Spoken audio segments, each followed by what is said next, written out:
Hello! Welcome to all my star viewers. Mga kapatid, kamusta kayong lahat dito? So, ang reading po natin ngayon is mag-ingat ka sa taong ito. Alamin natin mamaya kung bakit ka ba mag-ingat dapat sa taong ito. Ano ang sadya nito sa iyo?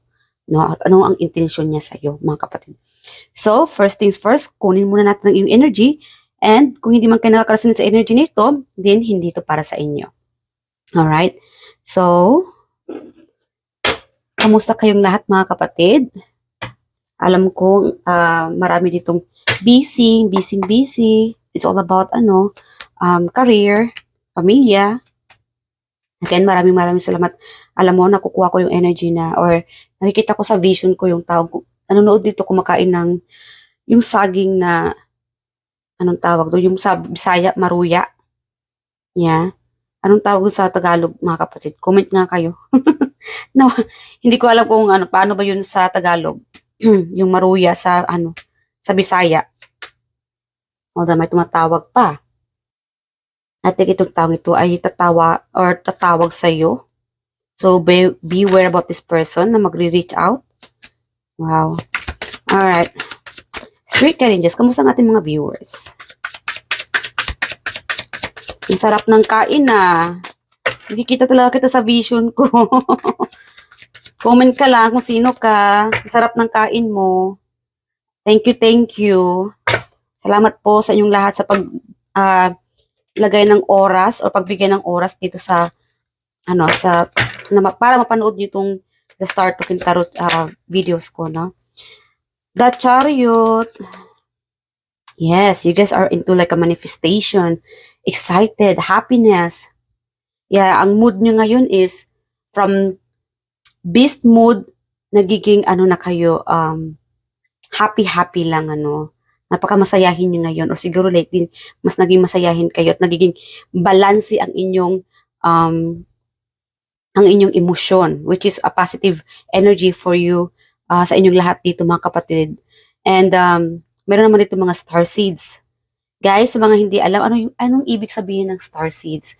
Check nyo po, kasi meron siguro kayong mensahe from your ancestors, from the star beings. Research nyo po yan mga kapatid. Yes. Okay. Yung iba sa inyo dito, you might be, so ang sign dito kung bakit ka star seeds, you could be getting like, why you are so drawn, bakit drawn ka sa mga pyramids, sa mga gold, no? Or sa mga ancient movies or mga stories. That could be it. Maybe you are, your star is like a Leo. You could be Leo star, something like that. Or, anong tawag doon sa Andromeda ba yun? Sa star being. So, again, star seeds. Yes, mga viewers ko dito, yung iba sa inyo napaka-specific. You could be a star seeds. Baka ikaw ay may mensahe from your ancestor, no, from different galactic. Wow. Iba na yung natin ngayon na yung energy biglang nag-shifts dito sa star seeds. So guys, check niyo po yung star seeds constellation or yung DNA. Baka ikaw tong like again, I'm sure yung iba dito mga viewers ko dito napaka-specific, you are star seeds. And check it out on social media or sa YouTube. Kung ano yung star seeds mo or yung chart ng star seeds mo, you know what I mean? So you could be Lyran or Andromeda. For some reason nakukuha ko yung Andromeda, Lyran or Lyran. I'm sorry ha. But again, you have this message from the star seeds people here, from your ancestors. So yeah, I'm also getting like, or siguro mahilig ka talaga sa mga yung mga galactic movies or yung mga sci-fi, and that's your current energy, nag-i-enjoy ka. Kaya again, as parang sign na rin ito, confirm na ikaw ay star seeds, no? Mahilig ka sa sci-fi, mahilig ka sa mga like Star Wars or mga something about like related sa anong tawag nito? Yung alam mo, ang dami kong nakukuha ang energy. Minsan hindi ko alam kung alin yung uunahin kong banggitin. I'm also getting like, you might be a healer, a psychic or a Reiki or siguro gumagawa ka ng mga agimat or nagsusuot ka ng mga agimat and yeah, you know how to control your power, which is good. And that's also the message for you here na as a psychic, you should know how to be balanced. Kailangan talaga alam mo kung paano maging balanse. Yes, how to use, kung paano gamitin ng iyong kapangyarihan, your power, your knowledge. Yes, you are into like it's kind of like a well-balanced energy at this moment, which is good for you mga kapatid. Yes, so pasensya na ha sa mga hindi man nakaresonate dito, sa iba kong nabanggit kung anong ibig sabihin ng star seeds. So, yung mga ano naman dito na naintindihan yung ibig kong sabihin, alam na alam mo kung anong ibig kong sabihin dito about sa star seeds, then this is also meant for you na, na mabasa or marinig mo itong reading na ito. Confirm na ikaw ay star seeds, you are getting a message from the universe. Maybe you should check it out kung ano ang mensahe para sa'yo. Or siguro next time gagawa ko ng reading for star seeds, no?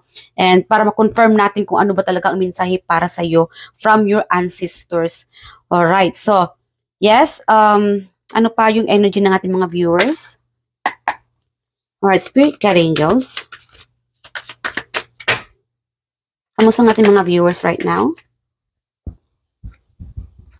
Yes, so you guys are so free. Yung iba naman dito, you are spending more time on enjoying. Nag-i-enjoy ka, nakikihangout sa mga barkada. Siguro lately, again, ang ganda ng mensahe or ang ganda ng energy mo, mga kapatid. And I'm so happy for you na happy-go-lucky ka na lang. You are loving yourself, focusing sa sarili mo. Kahit nasa finances mo, no, hindi naman natin masabi na mapera ka, but then again, when it comes to your finances, kaya mong, nakayanan mong, anong tawag doon, budgetin yung pera mo. Yes. And kahit minsan na struggle naman, ano, hindi naman talaga tayo nawawalan ng struggle. But then again, at the end of the day, nakakayanan natin na ma-handle itong mga struggle natin sa buhay, itong mga paghihirap natin when it comes to our emotions, finances, yeah. So, happy. That's good, guys. If ever na somehow nakatanggap ka ng mga bad news or mga something na nainis ka, friends or coworkers, or any events, family members, kahit na sabihin natin na naging imbalance itong emosyon natin, nakakaya mo pa rin na mabago itong emosyon mo into like, you know what? Bakit ko stressin ang sarili ko? Gusto ko maging masaya. Hayaan na lang yan. Mamaya na lang yan gagawin. Nakaka-stress lang yan. That's the energy. Yan ang vibes na nakukuha ko sa inyo mga kapatid. Which is good. Kasi hindi lahat ng mga tao sa mundo ngayon or sa panahon ngayon ay ganyan yung mindset na agad-agad na ibabago or na napalitan yung mood from beast mood nagiging happy na lang. Yes, palakpakan naman dyan dahil at least na kayanan yung kontrolin ang inyong galit, especially like it's like siguro madali ka lang naiinis, no? Or something na sa finances, instead na ma-stress ka, pinalitan mo na lang yung mood mo sa ibang sitwasyon na nakapag-iisip ka na lang ng nakakatawang palaisipan para mabago or maiba yung mood mo, which is I'm so happy and proud for you mga kapatid. Okay? What else pa? Alright, Spirit time. Kamusta pa ang ating mga viewers? Yeah. Oh. Okay. The Fool, meron naman dito nag-i-emote. No? Siguro you might be dealing with a third party situation or na-offend ka o na-dismaya ka lately. Siguro emotionally you are feeling in pain. No? Yung iba sa inyo dito. From good mood, ito naman ay nag-i-emote. Again, guys, kunin nyo lang po kung saan ka nakakaresonate dahil ito po ay private and general reading, collective reading, and hindi po ito para sa isang tao lang. Kunin nyo lang po kung saan ka nakakaresonate. Someone here is very emotional or instead na itong energy ang gagawin ninyo, yung Like again, hindi talaga lahat ng tao, as a reminder, no? Hindi talaga lahat ng tao na makakaya na i-shift agad yung energy and instant na kayang baguhin agad yung energy na from emotionally distressed, baguhin, biglang magsasaya, no? Meron naman na napaka-over naman. Meron naman din na ang weird naman, kanina iiyak-iyak tapos ngayon bilang tatawa. Ano yun, 'di ba? So, but then again, iba-iba naman yung sitwasyon natin. So, someone here, yeah, someone here is very like siguro sa gabi mas pinili mong or hindi mo talaga naiiwasan na makapag-isip ng mga stress or mga sa mga tao na nasaktan ka or from past event, relationship, school, work, family. Yes, mix tayo dito ha. Minsan hindi mo maiwasan na mapaisip sa ganitong sitwasyon na malulungkot ka na lang, feeling mo na ah, ginawa mo naman ang lahat.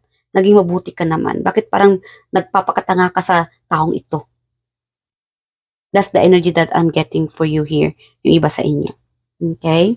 Hindi ko nabasahin pa yung buong energy ng last last cards, no? Alam mo na ang ibig kong sabihin dito, no? Na hindi mo kaya, or siguro when at times na nakauwi ka ng bahay or alone time ka na lang, nasa bahay ka na lang, or say lalong-lalo na nasa kwarto ka na, after everything else, sa trabaho, sa school, as long as nasa bahay ka na o nag-iisa ka na sa kwarto, yan, dyan na yung umatake yung emosyon mo, no? Napapaisip ka sa mga nakaraan, bakit kito ganyan, siguro sa ex-relationship or sa mga tao sa paligid mo na bakit hindi ka nag-fit in, bakit parang lagi ka na-offend or sinasaktan ka ng mga taong ito, lahat naman na ginagawa mo, bakit parang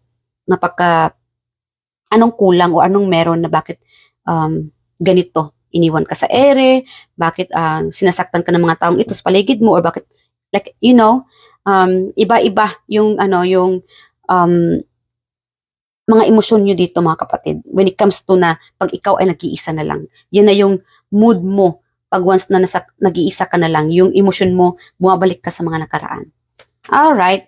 So, that's the current energy ng ating mga viewers dito. So, if ever na hindi ka nakaresonate dito sa mga energy na nabanggit ko dito, meaning hindi ito para sa iyo, ano? Maybe this is not meant for you na mapanood ito. So, alamin na natin kung sino itong tao na dapat kang mag-ingat. And I'm feeling like this person is calling you or soon magre-reach out sa iyo na mag-ingat ka dapat. Alright, Spirit Guide Angel, sino itong tao na mag-iingat dapat ang ating mga viewers? Sino siya? Okay. Boss na lalaki. So, expect this person na magtatawag sa iyo or magre-reach out. Okay. Okay. Ang nakukuha ko yung energy dito na kaya siguro yung iba sa inyo dito napapaisip na or na-overthink lately dahil sa trabaho. It could be work-related issue. Siguro nagkakaroon ka ng issue sa trabaho and kaya siguro parang nag-worry ka, no, na kaya alam mo na itong boss mo may sasabihin sa'yo. Kaya siguro nalulungkot ka. Alam mo na. Alam na this. Okay, whatever it is, ikaw na nakakaalam. Kunin nyo lang guys ha, kung saan ka nakaka-resonate dito. Alright, ano pa? Pusto lalaki ah. Pinsan na lalaki. So, be careful about your cousin na lalaki. Alright.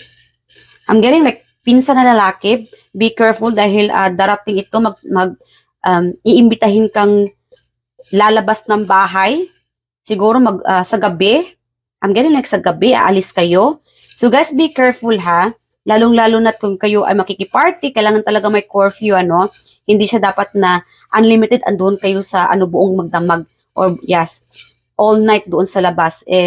Alam niyo naman sa gabi, ang daming mga kababalaghang mangyayari. So, ingat-ingat, lalo-lalo na sa mga aksidente. So, be careful when this person is na magre-reach out sa'yo, no? Wala namang mawawala kung makikiparty lang. But, again, as a reminder, mga kapatid, kailangan talaga may curfew kayo or talaga may limit when it comes to going to party, like inuman, something like that. Or, lalong-lalo na kung may magmumotor kayo, mag-ingat-ingat, guys. Or, kung, like I said, this could be also a sign na kung ganun din na sa gabi ay aalis ka, I think it's better na umayaw ka muna sa pinsan mo, no? Next time na lang, sabihin mo lang sa pinsan mo, next time na lang ha. Yeah. Okay. There could be a sign na something na mangyayari sa gabi. So, ingat-ingat na lang muna. Avoid this party at night. Yeah. Because, see, as a star seed or from your ancestors, they're guiding you. You are being guided by your ancestors from different stars. The star beings. What else, spirit angels? Ano pa? Sino itong tao na dapat sila mag-ingat? Okay. Your soulmate. Alright. Okay. Yung iba sa inyo dito, you are soon. I'm getting like, instead na mag-ingat ka, be prepared because soon you're meeting your soulmate. Mamimit mo tong soulmate mo. Okay. Okay. Mamimit mo tong soulmate mo from the help of your ancestors. Wow. Very specific, ha? Okay. Mag-ingat sa uncle mo, sa tiyuhin. Partner na babae. Mag-ingat. Ano pa? Mag-ingat sa friend na lalaki. Tambay na lalaki. Brother-in-law. Sister-in-law. So guys, kunin nyo lang kung saan kinakaroon dito, ha. Partner na lalaki, kanina may partner na babae, ngayon naman partner na lalaki. Okay. Alam nyo kung anong ibig kong sabihin kung bakit kayo mag-iingat sa taong ito. Girl employee, kung ikaw tong boss, may negosyo, mag-ingat ka sa isa sa mga nagtatrabaho sa iyo or isa sa mga empleyado mo. Husband, kanina sabi ko na kanina, partner na lalaki, ito naman is confirm your own husband. Alright, isa pa, feeling ko may isa pa. Sino pa, spirit angels? Na dapat sila mag-ingat. Admirer na babae. I'm getting like admirer na babae kasi two-timer ito eh. Dalawa kayo. Dalawa kayong gusto niya o dalawa kayo na ina-admire niya. Okay. Okay. Alright, alamin natin kung ano. So, kunin natin yung energy ng taong ito at this moment. Spirit angels, itong tao na mag-ingat ang ating mga viewers. Guys, ito ay mga clue ha, sa mga taong mag-ingat kayo. Sabihin natin na wag naman guys, wag naman tayong bitter na lumabas itong mga partner ninyo. Hindi po ito para sa sa isang tao lang. Para ito sa mga collective viewers natin na kukuha na ito yung energy na warning para sa specific na person dito na mag-ingat sa taong ito. Alright, spirit angels. Bakit mag-ingat ang ating mga viewers sa taong ito? Bakit ba sila mag-ingat sa taong ito, spirit angels? Okay, Hierophant. This person could be like, malakas talaga ito yung boss din. Okay, there could be like a lesson to learn. Alam mo, if something na ikaw to may binibigay na advice, alright, yung sabihin natin na may sinasabi ka, gito ganyan, as a partner, as a boss, behind the scene parang hindi naman siya satisfied sa sinabi mo. Okay. What else, spirit angels? Yung pumapalakpak siya, yung pinapakita niya na okay, ang galing mo, natutuwa ako sa iyo, but behind the scene, negative pala. You know what I mean na, ay, hindi naman totoo yun, hindi naman, yung energy na, o yung vibe na, pinapakita niyang satisfied siya sa iyo, yun pala hindi. Okay. What else, spirit angels? Bakit mag-ingat ang ating mga viewers sa taong ito? Ano pa? Alright, spirit angels, bakit mag-ingat ang ating mga viewers sa taong ito?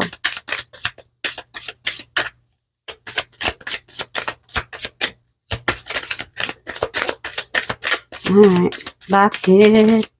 Wala naman maglalabasan. Parang bakit mag-ingat ang ating mga viewers sa mga taong ito? Okay.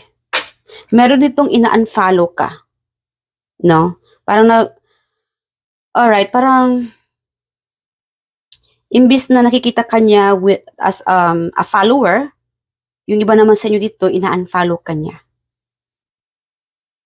Okay? Siguro ang malakas kasi dito yung employee na babae or friend na lalaki. Okay. Alright. Or admirer na babae. Siguro nag-start na siyang ano tawag doon? Dismayado, disappointed. Siguro meron kayong mga hindi pagkakaintindihan or yung mga qualities na hindi naman kayo nag-fit in. Yeah. The butterfly, siguro walang changes. Especially when it comes to a relationship. Guys, if you want to stick with your relationship sa kapartner ninyo, again, this is also like to let you know, no, a message from your ancestors. Kasi dito, nakukuha ko yung nakikialam na sila. Ito ay mensahe para sa iyo when it comes to your partner, soulmate. Yeah. Kasi meron sa inyo dito na hindi mo alam eh. Hindi mo alam na ganito na pala ang nararamdaman ng partner mo. No? Na dapat mag-ingat ka na dapat be aware about how your partner, kung ano yung nararamdaman ng partner mo. Kasi despite everything, wala ka namang alam eh. Ang akala mo okay kayo. Ang akala mo na happy kayo. But behind the scene, nalulungkot na pala yung partner mo. Ang dami na pala niyang disagreement sa inyong relationship, sa inyong dalawa. Kasi siguro when it comes to relationship, sa partnership, parang ikaw lagi ang tama. Siguro lately, hindi mo na siya pinapakinggan. Malakas talaga dito ang relationship eh. Okay? Yeah. Okay.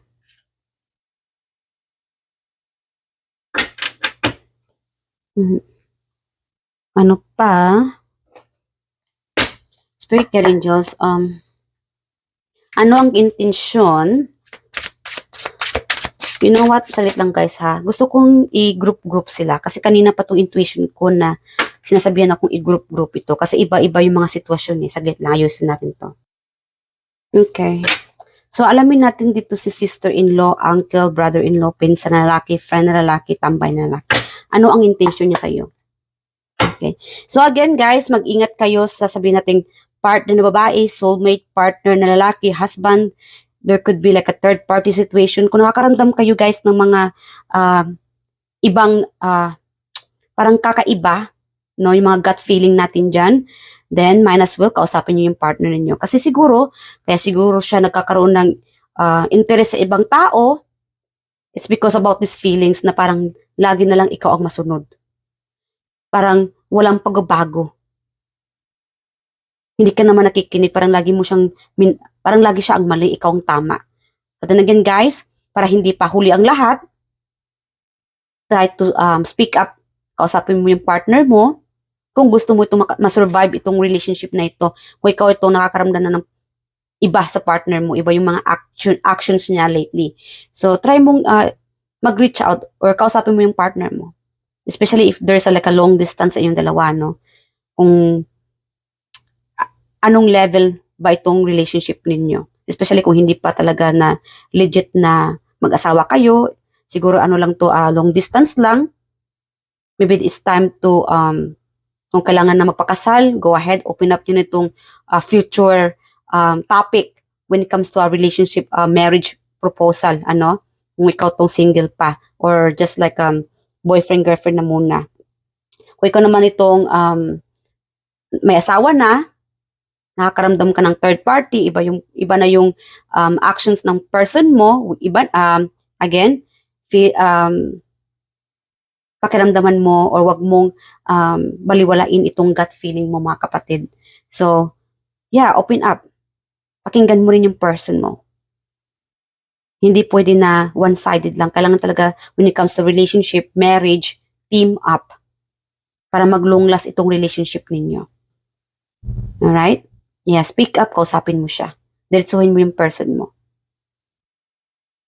Okay? para hindi kayo aabot sa mga physical, yung nagsasakitan physically. Yeah, hindi lang physically, emotionally, and mentally. Okay, kailangan talaga may team up when it comes to communication. Dapat dalawa kayong gumagawa ng paraan para mag-improve. Mas maganda ang pagbabago ng relationship ninyo.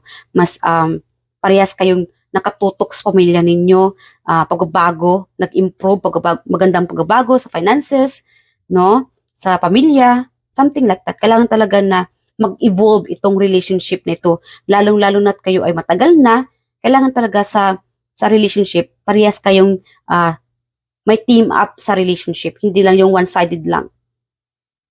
Dapat dalawa talaga kayo, both side working together para mas mag-improve at maganda ang kalabasan ng inyong relationship, ang inyong pamilya. Para yung love, mas nananaig pa rin. Mas lumalaki pa rin ang pag-iibigan ninyong dalawa. Dapat ganun when it comes to relationship, ano? Alright, so, si sister-in-law, uncle, brother-in-law, pinsan, friend lalaki, tambay na, okay. Bakit gusto nilang reach out sa mga viewers ko ngayon? Alright. Meron dito magchichismis. Okay, ingat kayo sa mga nagchichismis dyan or biglang mag-reach out sa'yo, may magsusumbong na hindi naman totoo. And guys, lesson learned, pakinggan nyo muna yung taong iyon and then don't just take one side. Huwag nyo pong kunin yung isang side ng tao dahil because itong taong ito ay nagchichismis sa'yo. Huwag agad maniwala sa chismis lang. No? Okay. We have here the devil, 10 of wands, 9 of swords. Okay. Someone might be, I'm getting like someone's getting like a karma here. Meron itong kinakarma eh. A sister-in-law, uncle, brother-in-law, pinsan, friend na lalaki, tambay na lalaki. This person is like going through a lot. Emotionally, mentally. May mga trauma siya dito. This is part of this person, trauma. Kaya siguro mag-reach out sa sayo to seek advice.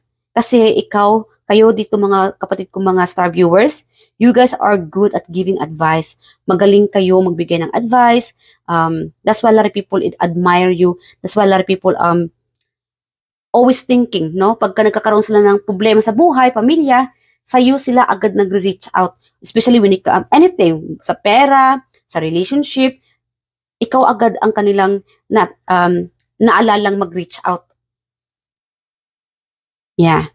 This person has been like a lot, like relationship, family. Yeah. Meron naman ditong kinakarma. Whatever it is, hindi ko na, I don't want to dig in with all that energy, kasi mas tatagalan pa tayo. So, kaya siya mag-reach out mga kapatid. Ito si sister-in-law, uncle, brother-in-law, pinsan, friend na lalaki, tambay na, itong tao ito, tambay, walang trabaho. And maybe this person is wanted to ask you for help. Anong dapat niyang gawin? Kasi napapagod na siya, puno na, ang dami niya mga responsibility. Meron itong hihingi ng tulong when it comes to finances. Hindi niya na alam kung anong gagawin niya. Parang sa bahay, it's like siguro parang, if your cousin, or siguro yung brother-in-law, sister-in-law, parang lagi silang nag-aaway ng partner niya, ng kapatid mo, and gusto niya mag-reach out. No? Gusto niya ng advice. Okay, so it's okay. Pakinggan niyo na lang mga kapatid kung ano ang hinaing ng mga taong ito. Right? Meron din kasi dito na, okay, pag once ang taong ito ay mag-reach out, kasi sinabi ko sa inyo, di ba, mag-ingat, huwag niyo lang pakinggan yung one-sided or yung side niya. I think it's better na i-check nyo rin yung buong sitwasyon kung nagsasabi ba siya ng totoo. Alright? Kasi meron itong mag-chismis sa inyo or maglalapit sa inyo niya na may sasabihin chismis or something about sa someone or they could be their situation. Huwag nyo lang kunin yung buong story niya. Okay? Kasi this person could be like there's like a mind controlling here. No? Hindi lahat totoo. Alright? We have here partner na babae, soulmate, partner na lalaki, husband. So, Bakit ba mag-ingat? Anong intensyon nila? Okay, bakit ba mag-ingat ang ating mga viewers? Okay. There is like when it comes to relationship, meron dito ang may lack of kulang sa passion, no? So siguro feeling ko parang meron ditong nagrereklamo na yung partner niyo dahil parang wala kayong you are losing, parang nawawalang chemistry. Meron itong nawawalan na ng chemistry. Parang may naghahanap na ng chemistry sa partner niyo. Parang may kulang sa inyo. I would say, parang may nagreklamong partner dito. O yung partner niyo babae, lalaki, soulmate. But then again, I'm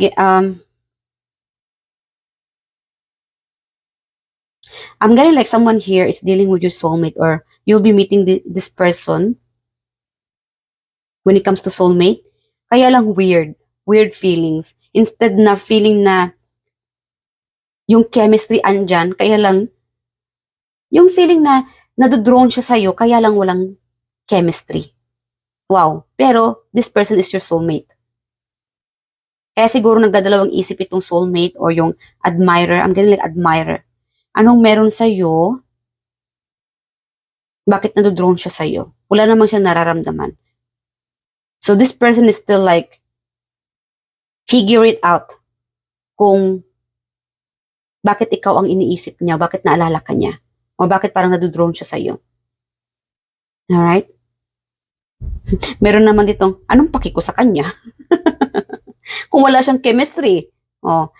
Again, you are dealing with a person na it's one of your soulmate in this lifetime.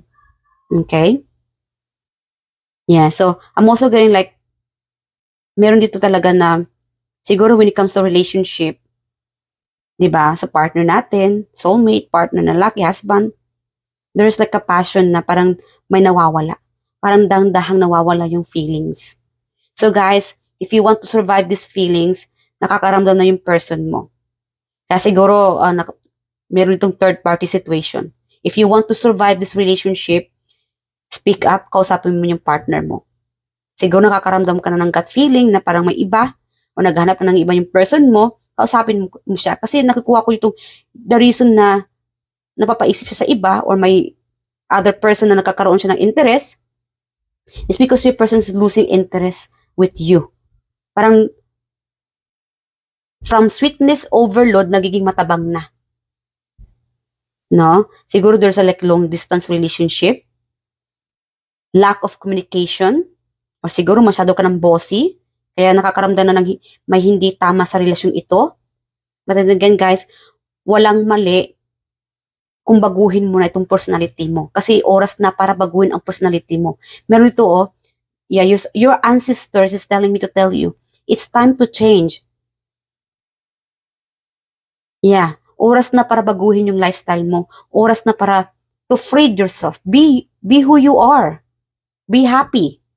Especially if you are in a third party situation na alam mo na nangangaliwa na yung person mo, very specific, hindi to para sa lahat ha.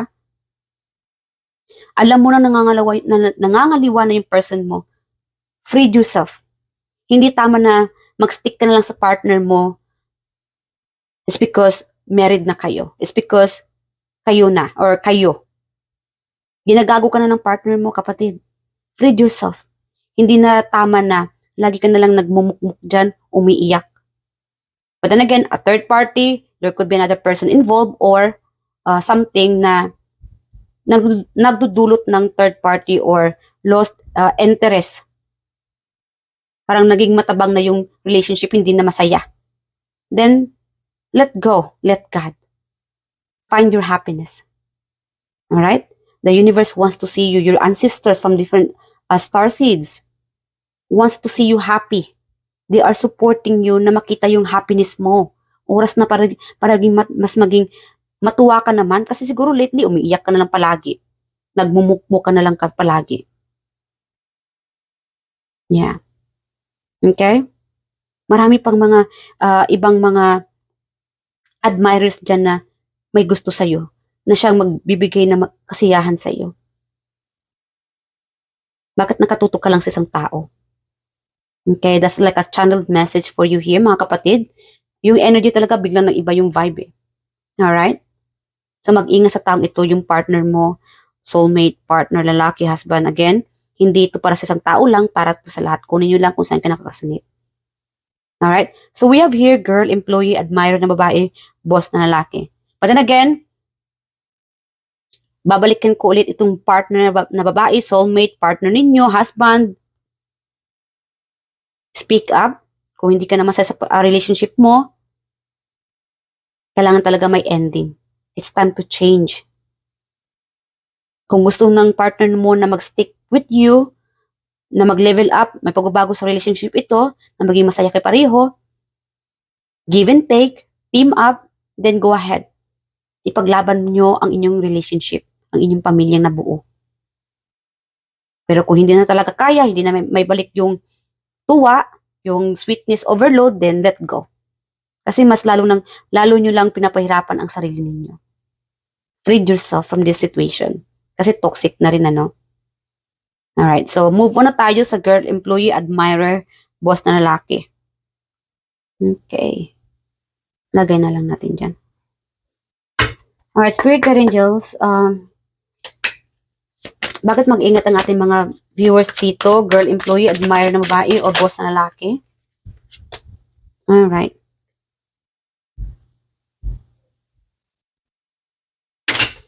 Alright, siguro gusto nito na gusto siguro niya mag-offer sa'yo, or okay, kung ikaw itong boss, whoever nanonood dito sa reading na ito, kung ikaw ito ay may negosyo, negosyante, kung may business partner ka, or something about sa empleyado mo, siguro it's time to raise their salary. Taasan mo naman yung salary nila. Kasi, lalo-lalo na sa panahon ngayon, tumataas na yung mga bayarin, yung mga bilihin. Yeah, try to understand na oras na para matulungan mo rin sila na mag-improve yung finances nila, sa sahod nila. Okay? At meron itong boss na lalaki or boss ninyo na mag-reach out na wag kang umalis. Siguro ikaw din ito na plano mong umalis, but then kung aalis ka, itong amo mo or boss mo mag-reach out sa'yo na gusto ka niyang bumalik. Siguro mag-offer siya na taasan yung sahod mo. That's the energy that I'm getting for you here. There's an offer for you here na gusto mag-reach out ang iyong boss. There's a good opportunity. Meron naman dito na someone is asking you to, alam mo, meron naman ditong, siguro may empleyado ka na emergency na manghihiram ng pera. So guys, it's up to you kung gusto mong magpahiram ng pera. Kung gusto mong tumulong sa taong ito. Walang mawawala kung magbibigay tayo ng tulong kahit konti, as long as tumutulong tayo. Okay? Alright. Meron kasi dito na ilang beses na itong taong ito na humihingi ng tulong sa'yo. Sabihin natin nangungutang pero hindi pa nagbayad. Kaya siguro mag-ingat ka sa taong ito dahil parang hanggang salita na lang siya, wala talaga siyang words na ginagawa niya. Yung mga promise niya, lagi na lang hindi naman natutupad. So alam mo na kung sino ito.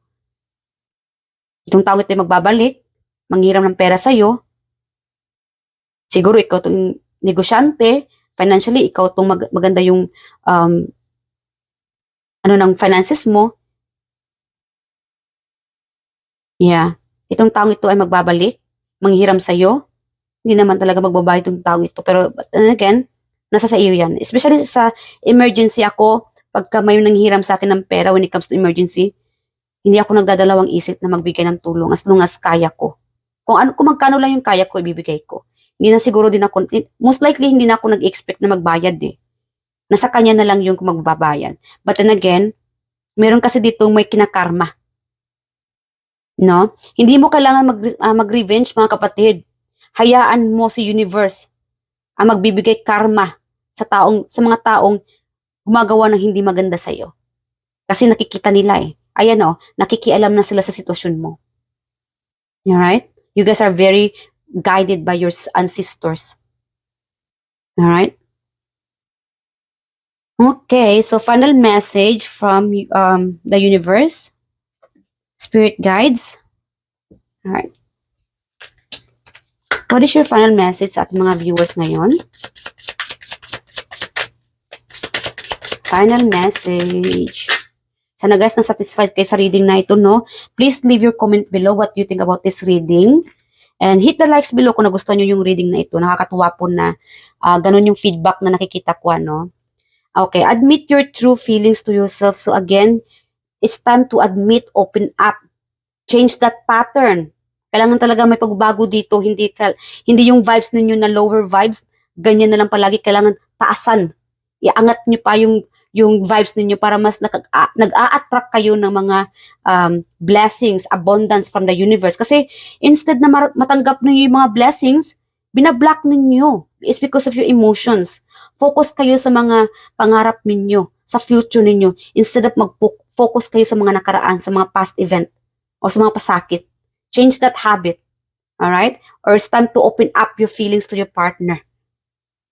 Yes. Or to the person na lately, yan yung laman ng isipan nyo. Open up para matapos na yan. Kasi kung lagi mo lang dinadamdam ang isa, hindi ka talaga, walang mag-e-end eh.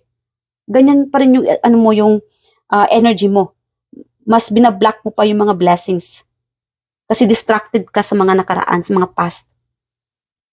Or the person na nasasaktan ka, or it could be a third party situation. No? Or I'm also getting like wala kang confident. Nawawalan ka ng confidence sa looks mo, or something sa mga people or mga tao sa paligid mo. You are lack of confidence. Kailangan tanggalin mo yan. Change that pattern. Okay? Baguhin na yung mga ganyang emotion or palaisipan, mga kapatid. It's time to change. Yeah, change that vibe into like happiness. Enjoy na lang. Enjoy life. Love yourself. Okay? Get some exercise. Yes, kailangan mo exercise. It's time to exercise yourself, your emotions, your body. Instead of, siguro kulang ka sa exercise, no? Mag-zumba-zumba. Kasi guys, pagka sumasaya-saya kayo or i-exercise nyo na lang yan, nababago yung mood ninyo, yung emotion ninyo. At least, it's a part of like distractions. At least man lang na-distract yung emotion ninyo, yung isipan ninyo. Get some exercise. It's time to exercise your body. Do some movement. Go out with your friends. No? As your body becomes stronger, you begin to feel stronger in all ways. Yes. So be honest with yourself. Only you know what it is and that you truly desire. So you know what you truly desires. I know you want clarity. Then open up your feelings to this person and do some exercise. Kailangan mo to physically, emotionally, mentally. Alright? So hanggang dito na lang mga kapatid. Sana nag-enjoy kayo sa reading nito. And feel free to leave your comment below. And nakakatuwang mabasa yung mga comment ninyo. And of course, mag-like na rin kayo kung nagustuhan nyo yung reading ito.